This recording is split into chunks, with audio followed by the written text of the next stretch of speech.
Hi, well, great to see you again today. Just a recap on the issues that we discussed during your session. After seeing you on the course the other day, we were discussing the excessive leg drive and the resultant loss of height. On further inspection with the video, we can see why that's occurring.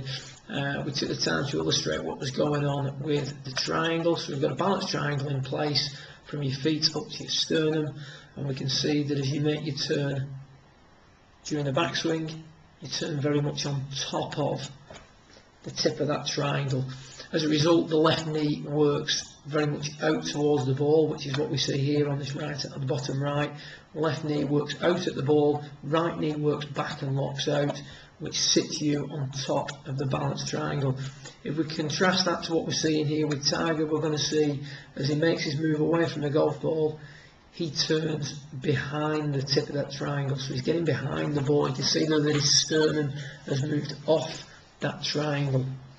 From there, that results in the left knee working slightly in behind the golf ball, and he's allowed to maintain his flex in his right knee. So again, your legs really are just accommodating what you're trying to do with your upper body or your head if you're trying to keep your head still. From that position at the top, what's going to happen is we're going to drive forward with the lower body, enabling us to stay back on the tip of that triangle. So we can't really get any momentum towards the target. All the time the lower body's driving towards the target. You see there's a lot of knee drive and the body sort of hangs back with the resultant flip of the hands.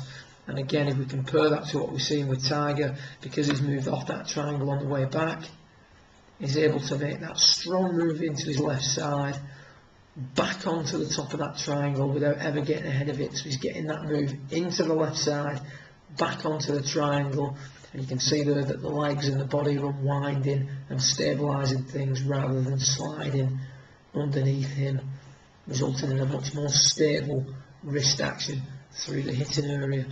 In relation to the shots you hit, if we look what happens as you start your legs driving hard, the club drops way below the level of your right forearm at that point, so way underneath you. Club at this point now, just before impact, is aiming somewhere out in this direction. So if we carry on turning, we're going to hit a big shot to the right. If we flip the hands at the last minute, which we do there, you can see the legs again just drive it a little bit extra to allow the hands to catch up and really flip the club face through the hitting area.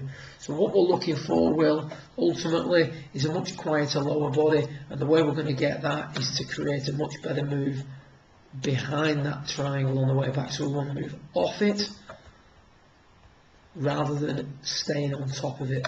So again, we take Tiger back to the top of his backswing. You can see that he's moved off that triangle as he takes it back. Good luck with it. Hopefully we'll see you again in about a week's time. Like I said, it was a really good session. You got a lot out of it, and you're going to see your ball flight start improving quite quickly. Well done.